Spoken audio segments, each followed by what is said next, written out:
है कि पंजाब और हरियाणा में ये प्रोटेस्ट ज्यादा हो रहे हैं। तो पहली चीज तो ये है कि दोनों स्टेट की जो इकोनॉमी है वो एग्रीकल्चर बेस्ड है।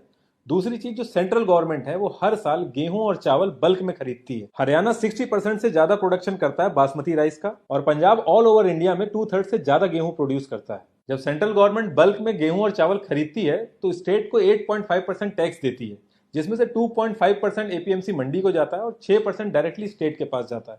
अगर मैं सिर्फ पंजाब की बात करूं तो लास्ट ईयर 3600 करोड़ रुपए मिले थे इसी टैक्स से, जो कि ये लोग यूज करते हैं फ्री इलेक्ट्रिसिटी वगैरह देके फार्मर्स को इलेक्शन के टाइम पे।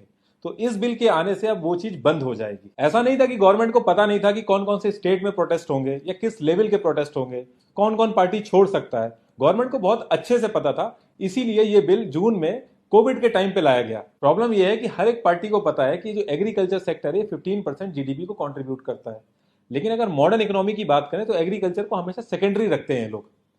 लेकिन उसके साथ साथ एक प्रॉब्लम यह भी रहती है कि 45% पॉपुलेशन इंडिया की डायरेक्टली एग्रीकल्चर पर डिपेंडेंट है और 15% इनडायरेक्टली डिपेंडेंट है। यानी कि कोई ट्रैक्टर की मैन्युफैक्चरिंग कर रहा है, कोई पेस्टिसाइड बना रहा है, तो 58% लोग डायरेक्टली एग्रीकल्चर पर डिपेंडेंट है। और जब इतना बड़ा वोट बैंक इन्वॉल्व होता है किसी चीज में, तो वहां से शुरू होती है पॉलिटिक्स। आप नोटिस करेंगे किसान इनके मैनिफेस्टो में रहता है, किसान इनके भाषणों में रहता है, लेकिन किसान कभी भी इनके रियल एजेंडा में नहीं रहता। जब से देश आजाद हुआ और जितनी भी गवर्नमेंट आई है, सबने एक ही राग अलापा है कि पहले किसान कच्चे में रहता था, हमने पक्का कर दिया। पहले वो चूल्हा जलाता था, हमने गैस दिला दी। जबकि असल बात यह है कि पक्के मकान में वही रह रहा है जिनके बच्चे खेती छोड़ के बाहर जॉब करने गए हैं। जिनका परिवार आज भी खेती में लगा है, वो कच्चे मकान में रह रहे हैं आज भी। सबसे ज्यादा किसान के बच्चे फौज में जाते हैं। एक लग्जरी कार खरीदने आप अगर जाएंगे तो 7.5% से रेट ऑफ इंटरेस्ट स्टार्ट होता है। वहीं एक किसान ट्रैक्टर लेने जाता है और उसको लोन कराना है तो 17% तक का रेट ऑफ इंटरेस्ट लगता है। एवरेज लैंड होल्डिंग है इंडिया के अंदर 1.1 हेक्टेयर। अगर मैं 1 हेक्टेयर की बात करूं तो उसमें से 27 कुंटल गेहूं निकलता है 6 महीना खून पसीना बहाने के बाद। जो करंट रेट चल रहा है वो है 1925 रुपए पर कुंटल, जो गवर्नमेंट ने एमएसपी पे डिसाइड कर रखा है। तो उस हिसाब से एक किसान की 6 महीने की इनकम हो गई 51,975 और मंथली इनकम हो गई 8,662 और एक दिन की इनकम हो गई 288। और ये एक जने की इनकम नहीं है, क्योंकि पूरा परिवार उसमें इन्वॉल्व होता है, तो ये पूरे परिवार की इनकम है। इससे ज्यादा पैसा अगर एक इंसान किसी रेलवे के जंक्शन में जाए और सिर्फ 4 ट्रेनों के अंदर चढ़ जाए और वो मांगना चालू करे तो इससे ज्यादा पैसा कमा लेगा। जब से देश आजाद हुआ है किसान की इनकम 19% बढ़ी है। मतलब आजादी के टाइम पे अगर वो 100 रुपए कमा रहा था तो आज की डेट में वो 119 रुपए कमा रहा है। वहीं एक एमपी की सैलरी 280% बढ़ी है। और अगर एक एक्स एमएलए एक्स एमपी बनता है तो वो 2-2 बार पेंशन उठाता है। एक एमपी का अगर आप सैलरी ब्रेकअप देखोगे तो पूरे साल भर में उसके ऊपर जो कॉस्ट लगती है वो 40 लाख रुपए लगती है। मैं इन हैंड की बात नहीं कर रहा हूं, मैं जो कॉस्ट लगती है उसकी बात कर रहा हूं। और जिस रेट कार्ड में इनके कैंटीन में सामान मिलता है, पूरे इंडिया के अंदर वो रेट कार्ड में आपको सामान नहीं मिल सकता। जबकि उस रेट कार्ड की असली जरूरत तो एक किसान को है, ना कि करोड़पतियों को। करंट एमएसपी अगर आप मक्के की चेक करेंगे तो 1850 रुपए पर क्विंटल है।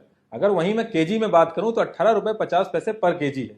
और आप मार्केट में रेट चेक करेंगे तो 480 रुपए पर केजी, और थोड़ा सा अगर फ्लेवर्ड में आप जाएंगे तो 700 रुपए पर केजी है।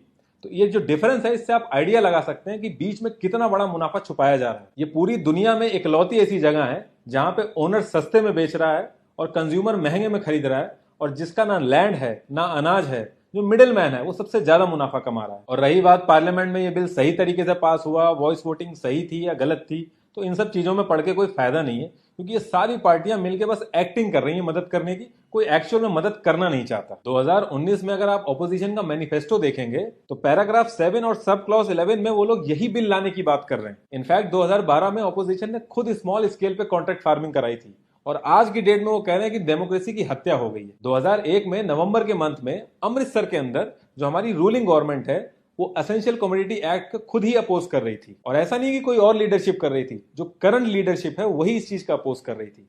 और आज की डेट में ये गेम चेंजर हो गई है। किसानों की कंडीशन सही करने के लिए कोई बहुत बड़ा रॉकेट साइंस नहीं चाहिए। एक छोटा सा फ्रेमवर्क चाहिए जिसमें किसान, जो कि लैंड का ओनर है, जिसकी फसल है, उसको सबसे ज्यादा प्रॉफिट हो। जब से हमारा देश आजाद हुआ है, हमारी गवर्नमेंट ने बहुत बड़े बड़े डिसीजन लिए हैं। पाकिस्तान के 2 टुकड़े कर दिए, 370 हट गया, रातों रात 500,000 के नोट हट गए। तो इन सब डिसीजन के आगे ये सब बहुत छोटी सी चीजें हैं, लेकिन ये होगा पॉसिबल तभी जब गवर्नमेंट चाहेगी।